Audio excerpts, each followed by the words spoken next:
Bonjour, Franck Douté, SNCF, Et Stéphane Duché, SNCF. On fait partie de la FAB ARVR, qui est un centre d'expertise qui a été créé maintenant il y a presque plus de 5 ans au sein du groupe. Et on est un centre d'expertise qui a comme mission, d'accompagner les différentes entités du groupe SNCF dans la découverte des technologies immersives, mais aussi dans le déploiement de solutions, soit sur étagère, soit sur mesure. Donc on s'est lancé dans l'aventure il y a 5 ans. Il y a eu différentes mutations, on va dire, de nos missions et de nos objectifs. L'un des principaux, c'était le déploiement de la VR à grande échelle. Donc on va faire un petit retour en arrière sur les 4 dernières années sur ce déploiement. Oula, comment je fais pour lancer cette magnifique vidéo YouTube? Bref, ça s'est lancé effectivement, comme je vous dis, il y a eu plusieurs étapes dans notre vie. L'une des premières missions, c'était d'acculturer, de donner envie en fait aux sponsors de se lancer dans l'aventure VR. Et l'un des premiers sujets qu'on a traités, c'était sous des formats de masterclass. C'était en plein Covid. Et on envoyait des casques au domicile des personnes pour leur faire vivre des expériences collaboratives. Et pendant 1 heure, on était une dizaine en VR, chacun chez soi, et on faisait un parcours initiatique. Donc là, dans la vidéo, je suis tout seul. Mais imaginez que vous avez plein d'avatars, et donc ça nous permettait de faire un parcours découverte pour justement démontrer aux sponsors quels étaient les usages de la réalité virtuelle, de la réalité augmentée, puisqu'à l'époque, on ne parlait pas encore de réalité mixte. Donc on partait dans un environnement qu'on avait personnalisé pour l'occasion, et dans lequel il y avait pas mal de contenu, et surtout on faisait une sorte de visite guidée avec des contenus vidéo ou autres qui étaient là pour acculturer. Et ce qui était intéressant, c'était surtout de démontrer par l'exemple, parce que là, vous avez une vidéo en 4 tiers toute moche, donc ça n'est pas très parlant. Mais lorsque vous avez évidemment le casque de VR, vous êtes en plein Covid, vous enchaînez les conférences Teams, et là tout d'un coup, on vous propose un autre device qui vous propose une autre expérience utilisateur. Là, ça va être beaucoup plus marquant. Il y avait la spatialisation du son, des avatars, ça avait beaucoup marqué, et c'était une vraie capsule d'oxygène pour les personnes qui vivaient quand même une période pas très sympathique à l'époque. Et donc, on passait tous 1 heure pour découvrir tous les usages de l'AR et de la VR. Et en fait, comme on s'adressait à un public de 4 dirigeants, on avait fait un accompagnement premium plus. Et ça nous a convaincus dans un certain mode de déploiement et de se dire que, évidemment, l'expérience utilisateur était au cœur du sujet et qu'on devait l'accompagner. Ce n'est pas parce que juste envoyer un casque et débrouille-toi. Il fallait penser aussi au parcours utilisateur, à l'accompagnement qui était avant, pendant et après l'expérience. Et grâce à ça, en fait, on s'est forgé des convictions qui nous ont permis ensuite de construire ce catalogue de services en interne groupe SNCF et surtout de déployer à grande échelle les casques VR. Ah bah oui, c'est bon. Et donc, le bilan de ces sessions qui ont duré une grosse année, ça a été une 40aine de sessions, 1000 sponsors acculturés, parce qu'on faisait plusieurs groupes en parallèle et 2 sessions par jour. Enfin bref, c'était assez sportif, mais c'était plus qu'intéressant. Donc dans les convictions, évidemment, c'est déjà des sponsors qui étaient convaincus. Donc lorsqu'ils allaient avoir des projets à RVR, plus facilement, ils allaient comprendre quel était l'intérêt et quel était l'impact pour leurs collaborateurs. Comme je disais, un besoin d'un accompagnement fort et individualisé presque. Mais en tout cas, vraiment l'expérience utilisateur au centre du déploiement. Et donc, grâce à ça, comme je disais, on développe notre catalogue de services. Ce qui était important aussi pour nous, c'était de s'appuyer aussi sur des grands programmes du groupe. Donc, en fait, on s'est appuyé sur deux bases. C'était la sécurité, parce que, évidemment, chez SNCF, la sécurité est l'élément majeur. Et donc, il y a des grands programmes d'acculturation autour de la sécurité, de formation à la sécurité. Donc, on s'est appuyé sur ce programme-là pour proposer des contenus de formation à la sécurité. Et également SNCF Mixité, puisque SNCF Mixité est l'un des plus grands réseaux français de sensibilisation à la mixité, à la diversité.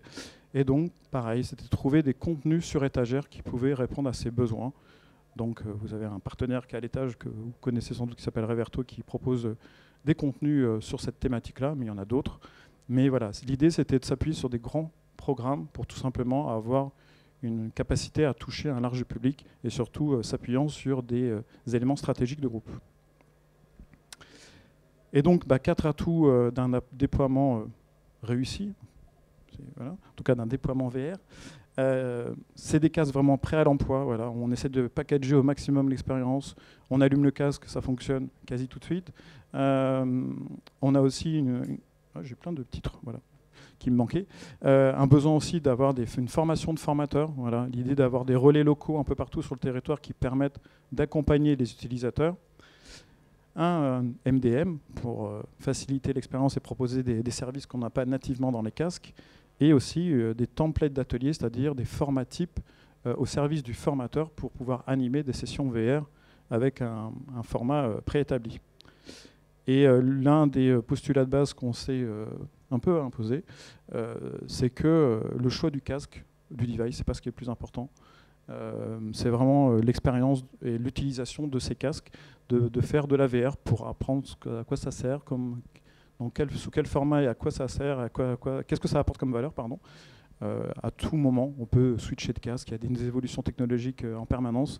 C'est pas ça qui est important. Il ne faut pas se donner trop de freins techniques. Enfin, en tout cas, c'est l'une des convictions qu'on a. Le plus important, c'est l'usage. Hop là, trop vite. Non, voilà, le pack. Pour simplifier tout ça, l'idée c'est de dire on va pas faire que du sur-mesure. Voilà, l'idée c'est nous d'avoir un peu notre Netflix interne des applications et de simplifier, d'avoir un vrai produit. Donc les équipes généralement venaient nous voir et on leur proposait une valise avec 5 casques, tout un pack d'applications déjà préinstallées, configurées, une formation, ça c'est indispensable, c'est-à-dire qu'on ne lâchait pas des valises dans la nature comme ça parce que sinon c'est inutilisable. Donc on les forme parce que même utiliser la VR soi-même c'est une chose, animer un atelier c'est complètement différent. Et après on proposait un service de SAV, que ce soit technique ou sur les applications et ainsi de suite. Donc tout ça c'était une offre packagée qu'on fait toujours. Mais l'idée, c'est vraiment d'avoir un produit et après, c'est qu'ils soient complètement autonomes. C'est-à-dire qu'ils ont vraiment leur équipement et ils font, comme disait Franck, enfin, on leur propose plusieurs formats d'ateliers, que ce soit pour la mixité, la sécurité ou autre. Et après, ils sont complètement autonomes pour faire leur animation, leur planning et ainsi de suite. Donc, la particularité de notre groupe, c'est que forcément, on est sur toute la France, donc beaucoup d'endroits. Donc, ça, je vous résume 50 déploiements. En fait, ça a commencé en 2021, mais il n'y avait pas encore vraiment de MDM. Donc, on a commencé par prendre des casques sans MDM. Donc là, c'était un peu rock'n'roll parce qu'au début, on a eu des casques un peu partout en province. Et quand il fallait intervenir, c'était compliqué. Donc, très vite, voilà, la question du MDM a été cruciale. Forcément, grosse concentration sur Paris de casques. Une bonne partie sur Lyon. Et après, c'est vraiment partout en France. Avec ces fameuses grosses majorités de valises 5. Alors des fois, les grosses entités en prenaient 4, et ainsi de suite. On a suivi l'évolution des casques. Au début, un peu de Quest 1, puis après, très rapidement, le 2. Le 3, dès que le 3S est arrivé, forcément, meilleur rapport. Là, on est en train de tester les Pico 4S Ultra. On est parti sur du Quest parce que voilà, c'était vraiment le meilleur rapport qualité-prix à l'époque. Et puis, c'était pas un choix de partenariat avec Meta, quoi que ce soit. On s'était vraiment posé la question de faire du multicasque, mais c'est vraiment quelque chose qu'il faut prendre en compte parce que multicasque, ça veut dire avoir des applications pour tous les casques, parce que ce n'est pas forcément les mêmes APK. Ça veut dire un support sur tous les casques. Ça veut dire des formations en tenant compte du device. Donc, c'est quand même une complexité qui est non négligeable. Donc, pour le lancement, notre objectif, c'était vraiment d'industrialiser. On s'est concentré sur un type de casque. Et donc, pour ça, il faut aussi des relais locaux. Et donc, c'est les gestionnaires de flotte. Donc, on a une importante communauté, à peu près 700 personnes qui ont été formées sur toutes ces années-là. Et ils ont 2 rôles principalement. Il y a des référents techniques, des gestionnaires de flotte, en gros, qui sont nos représentants locaux pour s'assurer que les casques sont toujours opérationnels, que les mises à jour sont bien réalisées. Et puis après, on a des animateurs VR, donc des formateurs qui ont été formés à l'animation VR et qui vont emprunter les casques en fonction de leurs besoins. Se dire qu'une valise de casque dans une entité ou un établissement, c'est un bien collectif. C'est comme une salle de réunion. Je réserve le bien et en fonction de mes besoins, je vais l'emprunter, sachant que la valise est toujours opérationnelle grâce à mon gestionnaire de flotte. Et de l'autre côté, l'animation. Voilà, et donc ça a été très vite indispensable aussi de monter ce qu'on a appelé nous le comptoir VR, mais l'idée c'est de regrouper régulièrement l'ensemble des référents pour partager sur plein de sujets. Donc aujourd'hui on en a beaucoup, donc les 500, les 700 sont invités, mais voilà, on a quand même plus d'une centaine qui se connectent à chaque fois. Donc on aborde les applications, le matériel, un petit peu tout, les tendances, les nouveautés qui arrivent. Et à la fois c'est très riche pour eux, parce que c'est un vrai partage, mais pour nous aussi c'est super intéressant, parce qu'on récupère énormément de matière et de feedback sur le déploiement, sur les besoins, sur les problématiques. Et forcément, on a mis un support en place unifié.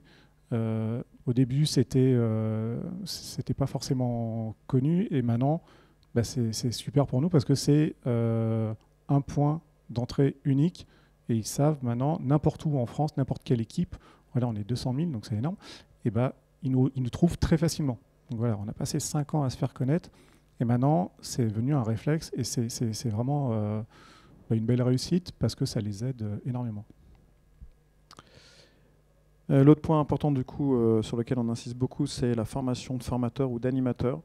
Donc c'est une journée complète où le matin on va être un peu beaucoup sur la technique, mais au moins qu'ils sachent les gérer les casques, parce que c'est quand même des devices qui ne sont pas aussi stables que nos chers smartphones, grâce à des mises à jour d'OS qui arrivent un peu tout le temps.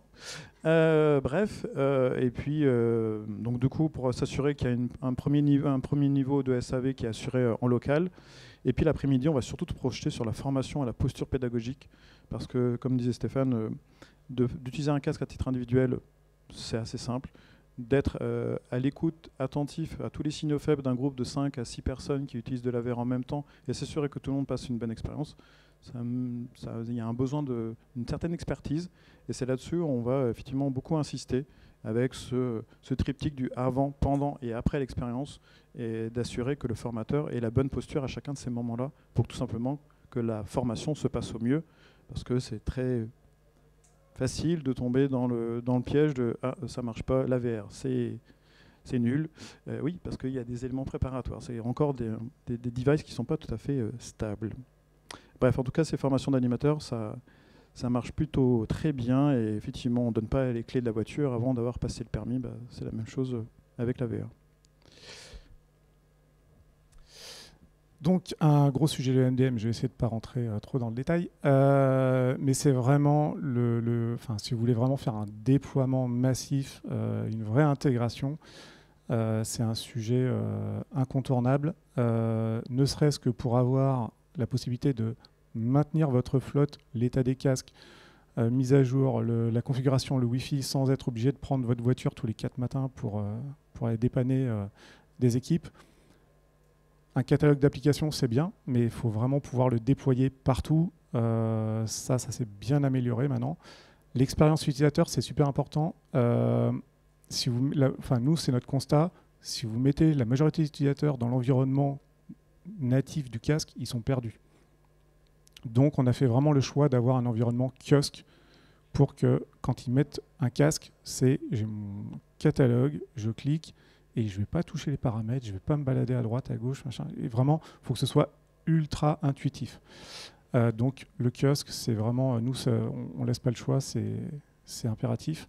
Suivi d'utilisation, c'est vraiment très important. Au bout de 5 ans, on se rend compte qu'il y a des entités où les casques sont énormément utilisés, d'autres pas du tout. Donc c'est super important de revenir les voir et de comprendre, est-ce que c'est un problème de formation, est-ce que c'est un problème de contenu, est-ce que c'est un problème de référent, et d'avoir ces métriques-là, c'est indispensable pour pouvoir revenir les voir régulièrement et comprendre ce qui se passe, et puis à l'inverse, d'aller voir les équipes qui l'utilisent régulièrement et peut-être des fois d'apprendre des bonnes pratiques sur ce qu'ils ont mis en place pour pouvoir partager avec les autres. Et l'organisation de flotte, en échangeant avec d'autres grosses entreprises, on se rend compte qu'on n'a pas forcément la même vision sur l'organisation. Voilà, nous, on fait par entité, il y en a, ils font par établissement, par lieu physique. Voilà. Donc, d'avoir des outils souples qui permettent de mapper n'importe quelle organisation qu'on souhaite, c'est très bien. On peut avoir une organisation en fonction des programmes, par exemple, comme on avait dit, mixité ou prisme. Voilà, donc le MDM, c'est vraiment très complet. Ça reprend les mêmes fonctionnalités que vous avez dans les MDM pour mobile, hein, les mobiles entreprises avec Mobile Iron ou ce genre d'outils. Ça rejoint le... Tout le monde voit ce que c'est un MDM, on est d'accord, c'est un outil qu'on installe sur les casques qui nous permet de les piloter à distance, de faire du streaming, de pouvoir pousser les mises à jour à distance sans avoir besoin de se déplacer. Ah bah, une petite animation qui arrive après. Ouais, ça, je suis pas expert PowerPoint. Ça, c'est vraiment un simple retour d'expérience, mais pour vous dire que le chemin a été long. Moi, j'ai commencé à étudier les MDM en 2019, donc là, autant vous dire que c'était rock'n'roll. Il y avait des MDM qui étaient historiquement les MDM des équipements mobiles. Donc ils se sont dit, on fait du Android, les casques standalone qui arrivent, c'est du Android, bon, on va voir si on ne peut pas les intégrer. C'était très compliqué, il fallait physiquement avoir les casques, des fois il fallait passer par des cartes SD qu'il fallait mettre dans les casques et tout, enfin bref, c'est ça. Il y a notre ami Oculus qui a fait un petit essai, mais voilà, prenez les suites. 2021-2024, c'est vraiment la période où ça y est, ça s'est mis en place. Donc il y a des constructeurs pareils qui ont monté leur MDM comme Vive ou Intune, particulièrement pour le HoloLens, puisque là c'est du Microsoft, c'est pas du Android. Et on a enfin des vrais MDM VR qui sont apparus, comme Arbor, ManageXR, et puis tant d'autres, je ne les ai pas tous mis, mais qui sont vraiment arrivés pour faire de la RVR. Ce n'est pas juste, nous, on gérait des mobiles et des ordis, et puis on va venir. Et l'approche a été vraiment une approche beaucoup plus adaptée aux besoins de la VR. Et donc, le déploiement, c'est là qu'on a pu, 2022, 2023, 2024, faire nos gros déploiements, parce qu'on avait enfin un outil pour faire ça. Et depuis un an et demi, il y a encore des nouveaux outils. On a enfin, il y a un MDM français même qui vient d'arriver avec Inversive. Meta vient de refaire une tentative avec HMS, Pico aussi. Mais surtout, ce qui est assez étonnant, c'est que il y a plein d'éditeurs d'applications, donc qui sont là uniquement pour faire des plateformes de contenu, qui se sont mis également à faire leur MDM. Alors, bonne idée ou mauvaise idée, ça dépend un peu. C'est-à-dire que si vous êtes mono-application, génial. Ils font le MDM, ils font vos contenus, c'est très bien. Si vous êtes comme nous à avoir un gros catalogue avec plein d'applications et plein de plateformes, vous avez des MDM dans des MDM. Voilà. Donc nous, c'est presque un pas en arrière parce qu'en termes de parcours utilisateur, ça devient très compliqué parce que c'est des boîtes dans des boîtes dans des boîtes. Donc là-dessus, on travaille sur ce sujet-là aussi. Et pour la suite, les trois gros axes d'amélioration sur les MDM, c'est tout ce qui va être de encore simplifier l'enrôlement. Voilà, il y a encore beaucoup de MDM où il faut avoir les casques physiquement avec soi pour les brancher sur un PC, pour pouvoir les enrôler. Donc ça alourdit complètement le process. Nous, on passe par un partenaire, par exemple, qui configure les casques pour nous, qui les enrôle. S'il y a un problème avec le casque, qu'il faut le réenrôler, il faut avoir l'application. Sur les applications, il y a tout ce que je vous ai expliqué de parcours utilisateur. Aujourd'hui, nos utilisateurs, ils ne veulent pas aller dans le casque, ils ne veulent pas voir Reverto ou Reality Academy, ils veulent voir le module geste qui sauve, chasse au risque, ce genre de choses. Donc, il y a quand même pas mal de fonctionnalités pour simplifier tout ce déploiement des applications. Pareil, le suivi des stats, on voudrait aller, on ne veut pas avoir le nombre d'utilisations de telle plateforme par mois. On veut avoir les modules, où, quand, parce que c'est super intéressant. Il y a des applications qui vont proposer 15 modules, et puis finalement, il n'y en a que 2 qui sont utilisés. Donc c'est très important qu'on ait ce détail-là. Et il y a des fonctionnalités qui commencent à émerger sur simplifier le streaming, parce qu'effectivement, le formateur, quand il est en dehors des casques, pour lui, quand il a 10 personnes et qu'il n'a pas le retour vidéo, qu'il ne peut pas interagir sur le contenu, des fois, les ateliers, c'est très rock'n'roll. Donc c'est vrai que s'il a le retour, un peu surtout, s'il peut agir sur le contenu, si les éléments remontent directement dans votre LMS, donc pour gérer les parcours de formation ou autres, c'est un gros plus, quoi. Puis les outils avec la cyber de SSO, que tout soit enrôlé, quoi.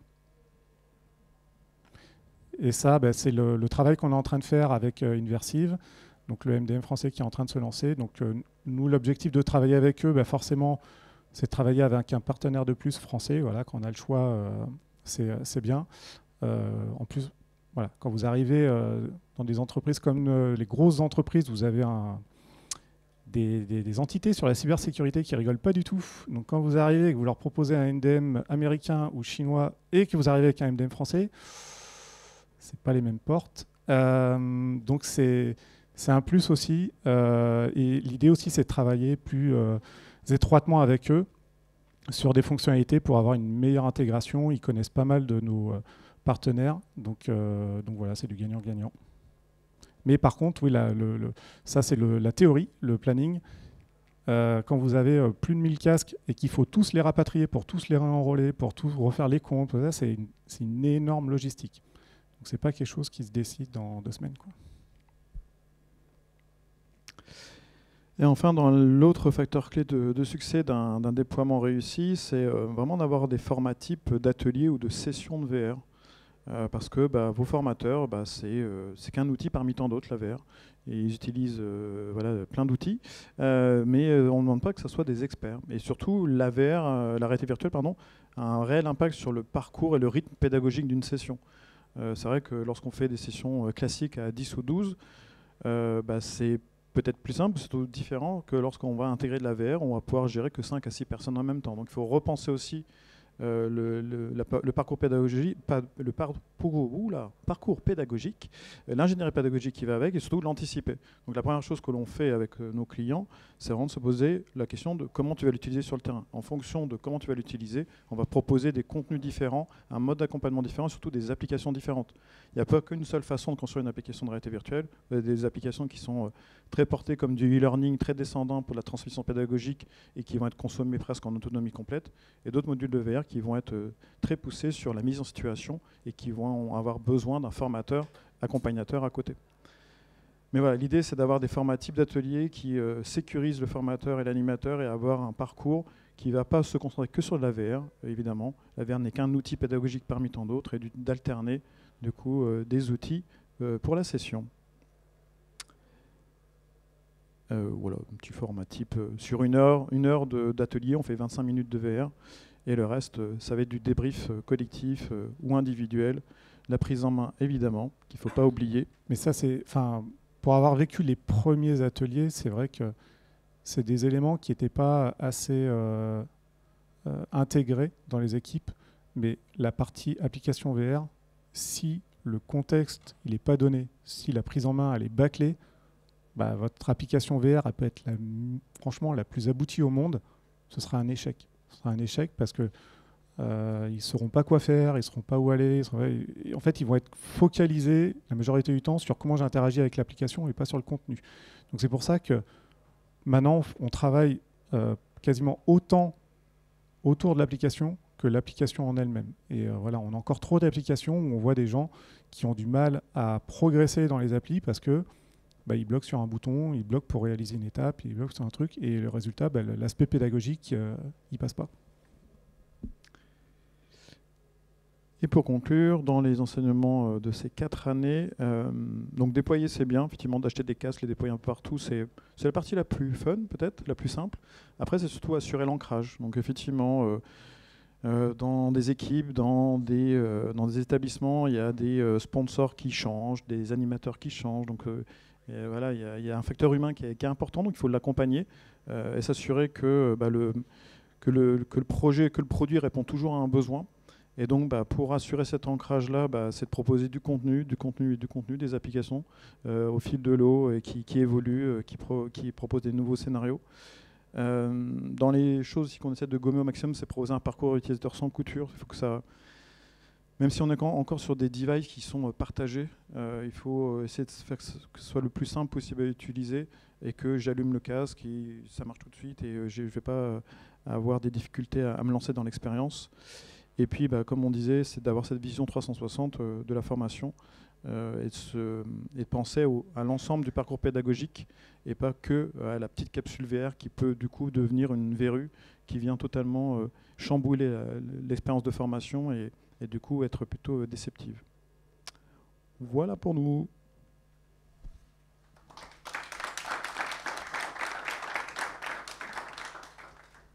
Merci pour votre présentation. Quels sont les départements à la SNCF où il y a la meilleure adoption de la VR?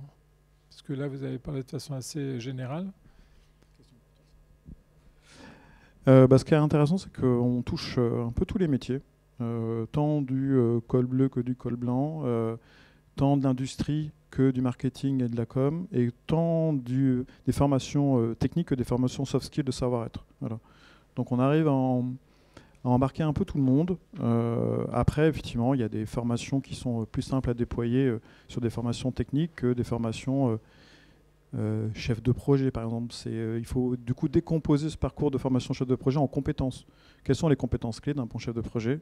Peut-être gérer le stress. Du coup, j'ai peut-être trouvé une formation en VR qui lui permet de développer sa gestion du stress. Voilà. Mais on arrive à embarquer un peu tout le monde. C'est surtout après garder dans la continuité cette envie et ce sponsorship. C'est sûr qu'il y a un côté aussi, il ne faut pas se leurrer de disponibilité. Donc dès qu'il y a un gros programme derrière qui va pousser, qui va réserver des ressources pour utiliser l'outil, le répandre, ça marche tout de suite mieux. Dès que vous allez avoir du contenu qui va être, des applications qui vont être intégrées dans un parcours de formation existant, et en fait c'est juste un nouvel outil, tout de suite c'est utilisé. Et c'est ce qu'on disait, c'est que là où ça marche pas bien, c'est quand on fait une application, on l'attrape, on la pose à des gens qui n'ont rien demandé, et que tiens, à toi de débrouiller. Et là, comme je disais, peu importe la qualité de l'application, on se rend compte que c'est là où ça pêche, quoi. Merci. Merci. Super intéressant, sympa sur la dynamique. J'ai un peu la même chose avec des étudiants, parce qu'on a pareil 40 trucs. Je voulais savoir sur la taille des ateliers, là on voit que vous aviez 25 minutes, et même par rapport au débrief, c'est-à-dire que du coup vous avez un retour d'expérience ou même sur l'évolution des contenus. Comment ça se passe de l'autre côté avec les équipes, qui fabrique les contenus, comment vous arrivez à étendre cette chaîne comme ça où vous gérez tout le process d'acquisition de l'information de l'e-talent, et comment vous arrivez à lier ça avec les équipes même créatrices? Est-ce qu'elles participent aux ateliers?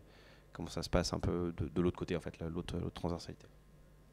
Pour les applications, en fait, on a deux grandes familles d'applications. On va avoir les applications sur étagère. Donc là, on va passer par des éditeurs. On va prendre des licences et c'est des contenus qui sont transverses, les soft skills, ce genre de choses. Donc là, on n'a pas vraiment la main sur le développement des applications. Des fois, on voit avec eux pour les adapter un petit peu quand on peut sur nos parcours pédagogiques. Mais là, c'est plutôt nous, notre travail en amont de bien les sélectionner et d'être sûr que les modules qu'on va proposer correspondent bien au programme qui est ciblé ou autre. Après, sur les applications sur mesure qu'on fait développer, là, c'est comme n'importe quel projet informatique. On met en place un run pour avoir déjà, c'est là où je parlais des stats, qu'est-ce qui est utilisé, on regarde les temps d'utilisation, ce genre de choses. Et l'idée, après, c'est vraiment de revenir vers les équipes projet métier et de comprendre avec eux ce qui marche pas, est-ce qu'ils ont besoin de nouveaux scénarios, choses comme ça. Mais sur les applications sur étagère, c'est plus le format qu'on va travailler, tout ce qu'il y a autour. Avec le débrief, c'est toujours accompagné de quelqu'un pédagogique, où là, on va plutôt travailler les supports. Effectivement, on leur donne beaucoup d'éléments.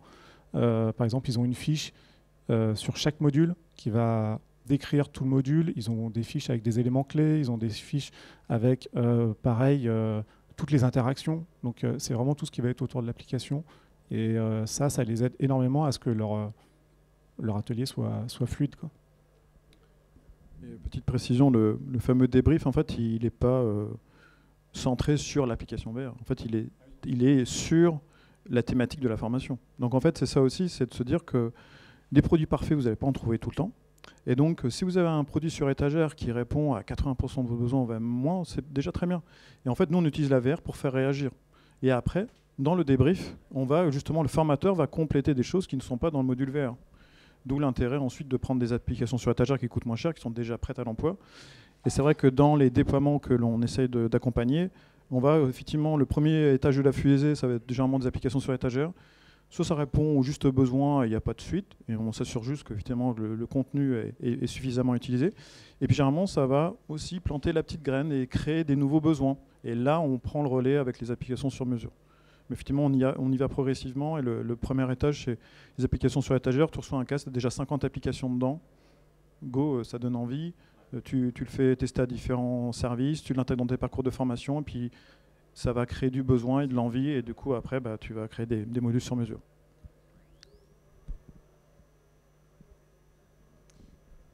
Merci beaucoup. Merci à vous. Au revoir.